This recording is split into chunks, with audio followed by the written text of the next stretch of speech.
Good morning out there in Radio Land, Atlanta metro area. I want to say good morning to you. This is Wayne Cody with Grace Community Christian Church, as well as with the team of Gretchen Kyles and Tammy Clark. But today I'll be flying a little solo and sharing with you in the Word of God that I want to talk about just kinds of social things and social followings. That there was a philosopher by the name of Dobbs that was born in the 1800s. And he believed that we, sociologically, that we evolved and we are affected by two areas, that we are affected biologically and we are affected culturally. And biologically, we reproduce of our own kind, and that also, in terms of culturally, we also reproduce and we make a fabric of those things that we are accustomed to. So in the sense of people coming together and following, and people coming together and forming groups and cliques, people are influenced and people tend to follow that. We follow those cultures, and sometimes it is important that some cultures, like the Native American Indians, are trying to get their young people to continue to follow their culture and to keep in mind and to stay with their culture. That you have rap groups. Rap groups develop their followers, that there are various kinds of rap groups. There is the conscious rapper. The young people have their rappers, and there is a conscious rapper that raps about the problems of the world and raps about the things that are going on in society. Then there is the revolutionary rapper that wants to make a change to things that are going on in society. They're just not talking about all the things that are going on in society. They want to make a change to things going on in society. Then there is the entertainment rapper that raps about things that don't even pertain to nothing. Talk about women and talk about anything, money and bling and all of that. But various, my point is that people tend to, psychologically, we tend to follow a particular thought. There are people that follow religious groups, and there are people that follow political groups and a particular political ideology, the Tea Party, if you will. So you have many people that follow gun rights. So we are moved by a particular thought, and we follow particular patterns. Also, we are encouraged and we are affected by patterns of clothing and fashions. Some people want to be fashion forward, and they try to stay in tune with the latest fashion. And so they have to follow after a certain fashion. That in this life, I believe that all of us, we follow after something or somebody. We follow after, and we follow that particular group. We follow that particular ideology. We follow and we are influenced by that. And therefore, we reproduce that. We try to reproduce that in others and persuade others to think like us.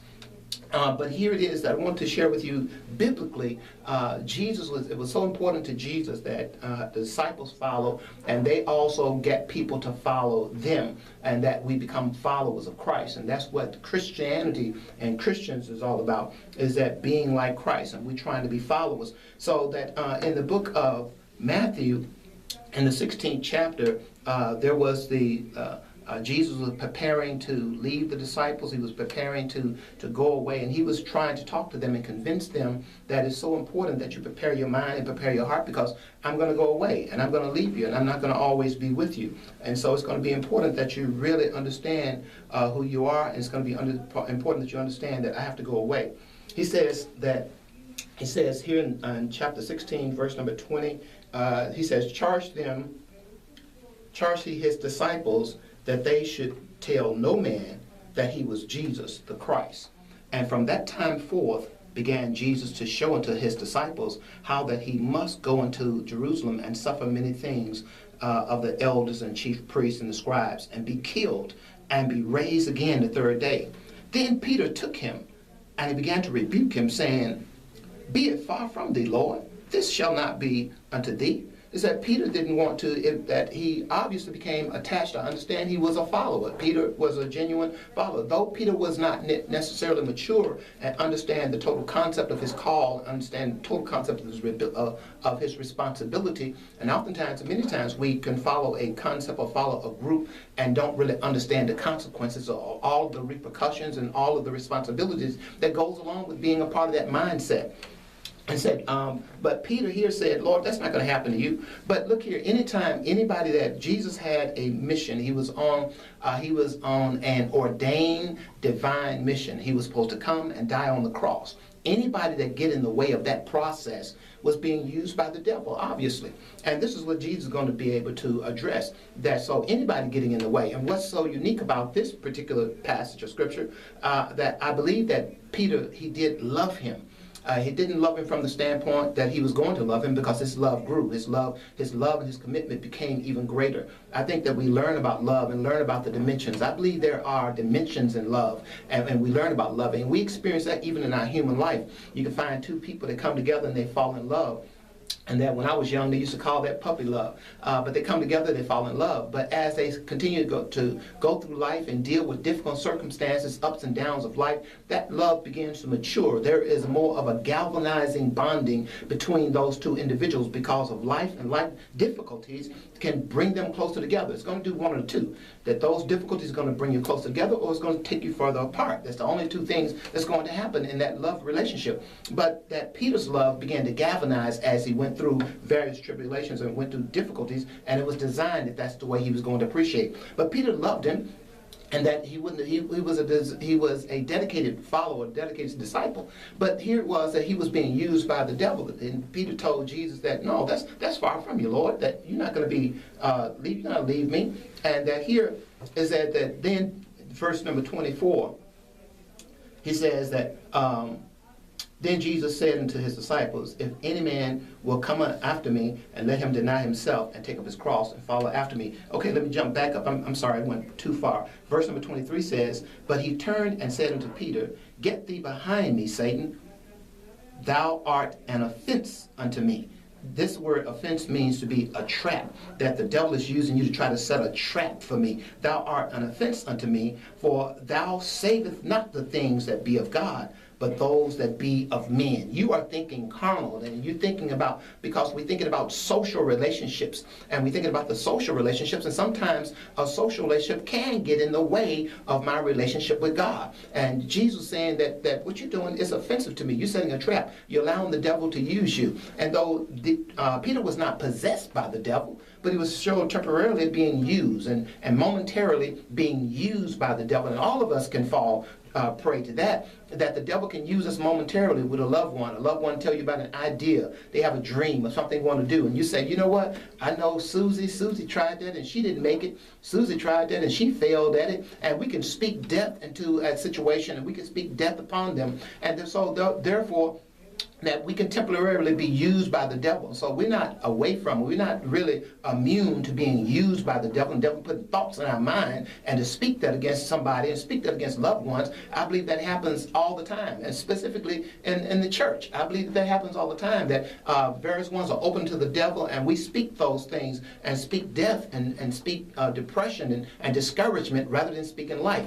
Here it was that Jesus saw, because this is the same devil that came to him after the 40-day fast and told him, if thou be the Christ, then to cast down these stones and turn them into bread. So here it was that Jesus recognized that. It's so important that we recognize those spirits. This world, we dealing with a spiritual world outside of our natural bodies, and that when people talk to us, it's so important that you understand, as opposed to getting caught up in the words that they say, is getting caught up in the spirit of the words that they're speaking. Some people can say some things that hurt your feelings, but it's not the devil. The Bible says that faithful are the wounds of a friend, but the kisses of an enemy are deceitful. A friend can say some things to you and really hurt your feelings, but they mean you well. They love you. That doesn't necessarily mean that anytime things goes against the grains of your life and goes against and hurt your feelings, doesn't mean that it's the devil. That's not what I'm saying at all.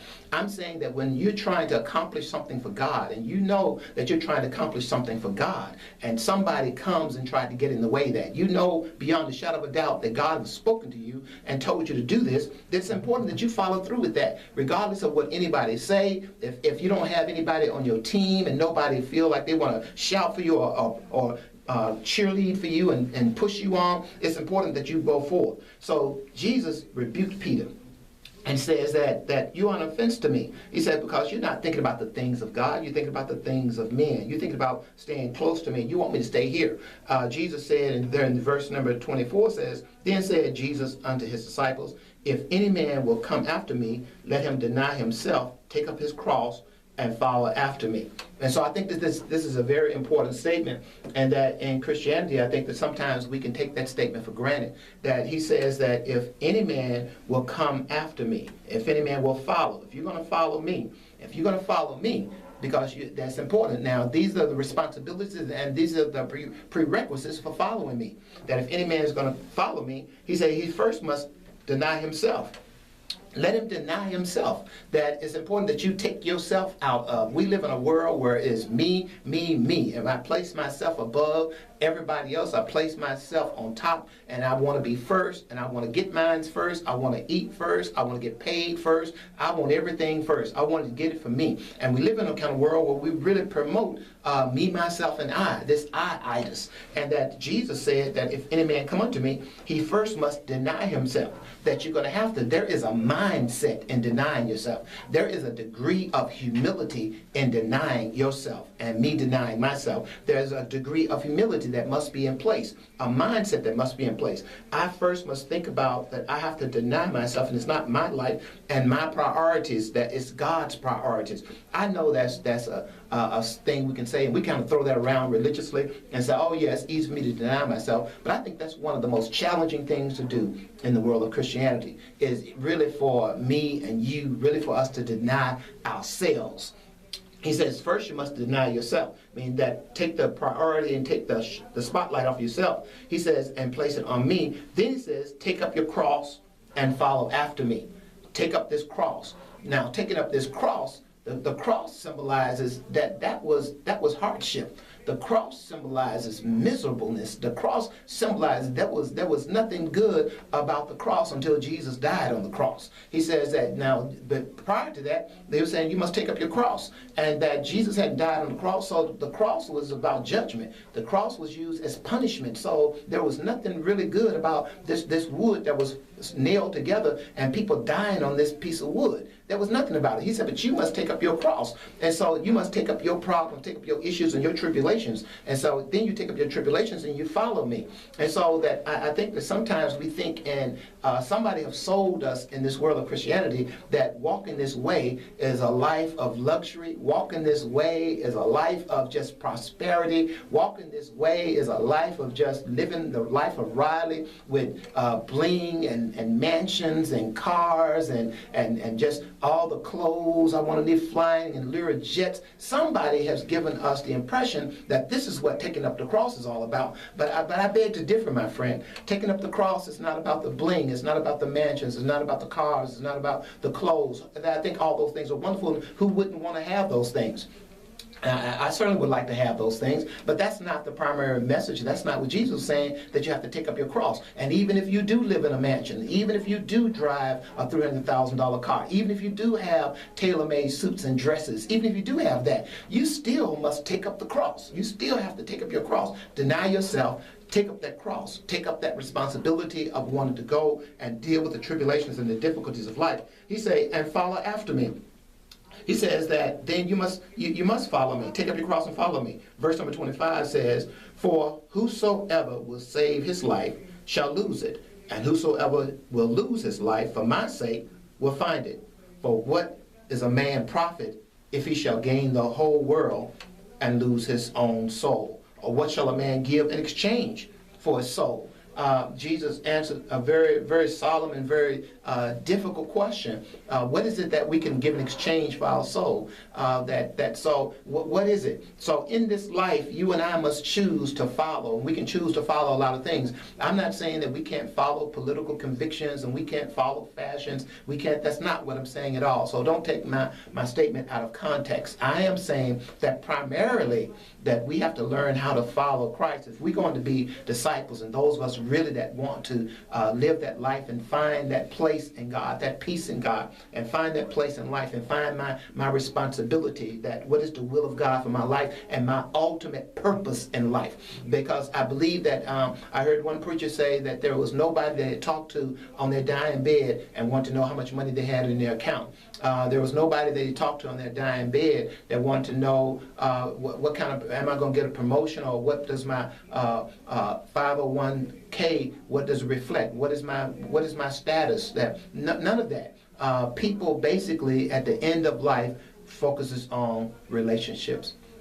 They focus on family, or they focus on significant others. They focus on people that are important. So bottom line, I think the most important thing that Jesus said, follow me, relationships, I think it's the most primary thing that that the relationships. I think relationships is the most primary thing, and one's health is the most primary thing. That without my health, I can't do anything. Without your health, you can't do anything. We need our health. You need to be in good health. And that's why that the scripture says that we will prosper and be in good health. That we have to be in good health. That I need to be in good health. You need to be in good health. Outside of health, I can't have a quality relationship with you. I can't have a quality relationship. It impedes my relationship with God in many cases, that if my health is waning, that I know that it has nothing to do with my faith. My faith is to the point that it should supersede whatever my sickness. But I know we can talk a whole lot of that talk. But the proof is in the eating of the pudding. That I don't like to sound super like a super saint, but I do think that it's so important that we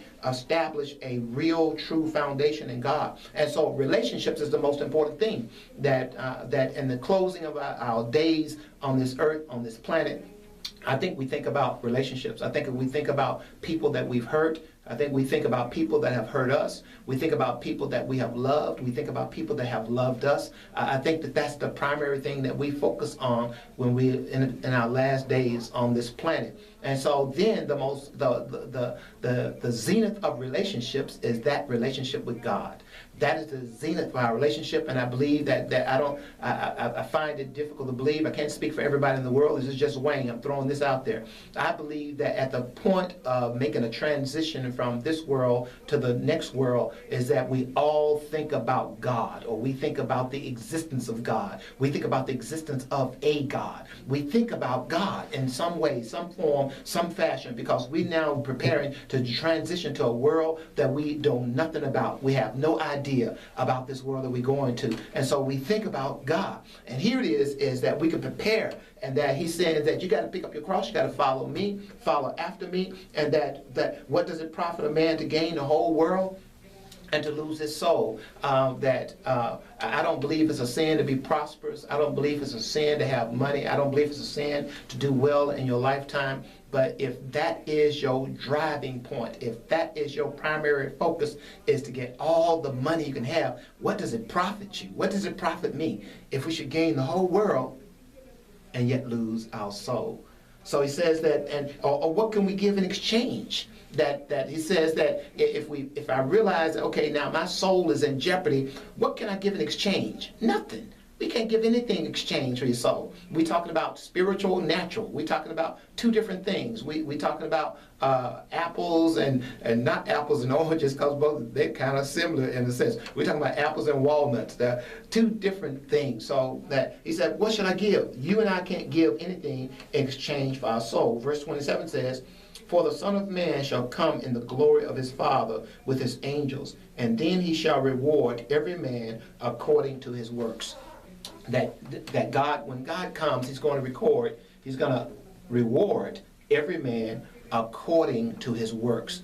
Every man. Works mean the life that I've lived, the life that I've lived in existence down here on earth. I shall be rewarded. You shall be rewarded. We shall be rewarded for our works.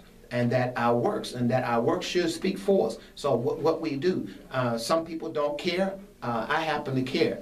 You would think that in church that we would all be thinking about and be conscious of the fact that we have to give an account of our works, give an account of our daily life. I think that if we were more conscious about that, there'd be just a little less hell in church to deal with. There'd be a little less tearing one another down in church. There'll be a little less of the things of the human, fleshly, egotistical things that we deal with in church. I don't have time to talk about the community. I basically know church, and that's where. And so in church you have a lot of broken people, and we have to deal with broken situations and broken circumstances. I only know one God that can help us and that can heal us in broken people and fix us in the midst of a broken situation and fix our circumstances. Certainly our life will never be perfect. I believe that sometimes some of our brokenness, God would allow it to remain there. And whether that brokenness, but it won't be brokenness in spirituality. It could be brokenness in some parts of my body. That Paul had an infirmity. He had a sickness. And he asked a physical ailment, and he asked God to take it away. And And the Lord said, my grace is sufficient. So you have to just stay like that, Paul. You have to stay with that, whatever that